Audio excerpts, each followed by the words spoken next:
បាននេះជារឿងរ៉ាវដែលពិតជាហួសចិត្តទៀតហើយបងប្អូនហើយចំពោះករណីបរិសម្នាក់ណាគាត់មួយថ្ងៃចូលចិត្តលួចចូលផ្ទះអ្នកជិតខាងតែហិតស្បែកជើងគេបាទចុងក្រោយគេតាមតន់ប្តឹងប៉ូលីសចាប់ដាក់គុកតែម្ដងលោកព្រះហើយបាទគាត់យកគាត់ហិតស្បែកជើងហ្នឹងឬក៏មិនគាត់ញៀនឬក៏មិនបាទធ្លាប់តែលើគេលួចហិតយកខោខ្លីហិតឬក៏បាទហិតគ្រឿងញៀនហិតកាយតែប៉ុន្តែករណីនេះគឺប្លែកបងប្អូនបាទទៅផ្ទះអ្នកជិតខាងគឺទៅហិតស្បែកជើងគេបាទលើជាងកុំឲ្យខាតពេលយូរនោះជាតាមដានទស្សនាទាំងអស់គ្នាតើរឿងនេះវាយ៉ាងម៉េចចឹងមកបន្ថែមបងប្អូនបាទសារព័ត៌មានក្រៅប្រទេសមួយដែលមានអធិស្ឋានគឺដែលបានចុះផ្សាយឲ្យដឹងពីករណីបរិសុទ្ធជនជាតិក្រិចម្នាក់ដែលត្រូវប៉ូលីសចាប់ខ្លួនព្រោះតែចូលលួច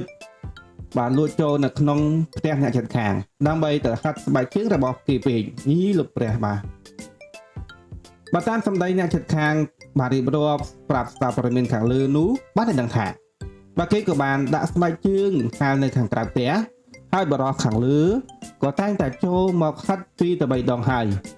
បើដែលមើលទៅវាជាទង្វើដ៏ចម្លែកនិងគួរឲ្យរំខានទើបបានដាក់ពាក្យបណ្ដឹងទៅប៉ូលីសដើម្បីឲ្យមកខាត់ខ្លួនបរិសុទ្ធរូបនោះតែម្ដងទៅបាទគេឃើញញយពីវាមិនក្នុងខ្លួនហ្នឹងយកស្បែកជើងគេទៅហាត់ហ្នឹងបាទគាត់សម្រេចចិត្តបាទប្តឹងប៉ូលីសចាប់ខ្លួនតែម្ដងបច្ចុប្បន្នមិញបរិសុទ្ធចម្លែកខាងលើនេះមានវ័យ28ឆ្នាំបាទហើយក្រោយពីត្រូវបានចាប់ខ្លួនគេក៏បានស្វត្ថិភាពថាបានធ្វើទង្វើនោះដោយមិនដឹងខ្លួនឡើយមិនដឹងខ្លួនយ៉ាងម៉េចទៅបាទឬក៏មានកម្រោលចូលឬក៏មិនបាទមិនដឹងថាហេតុអ្វីបានជាប្រព្រឹត្តបែបនោះបាទហើយហេតុអ្វីបានជាចូលចិត្តហាត់ស្បែកជើងយ៉ាងនេះទេបាទគេសន្និដ្ឋានថាខ្លួនប្រហែលជាអាចមានជំងឺអ្វីមួយយ៉ាងបាទហើយក៏សន្យាថានឹងព្យាបាលវាឲ្យបានផងដែរបាទក្រោយពីស្ដាប់ការសារភាពហើយខាងតុលាការក៏បានសម្រេចចិត្តឲ្យបរិសុទ្ធរូបនោះទទួលទោសដាក់គុកចំនួន1ខែបាទទោសចំណាក៏ដោយត្រូវដេកគុក1ខែដើម្បីគិតសិនតើការខាត់នឹងវាខុសឬក៏ត្រូវបាទនេះជារឿងថាពិតជាប្លែកមែនតើបងប្អូនចំពោះករណីនេះណា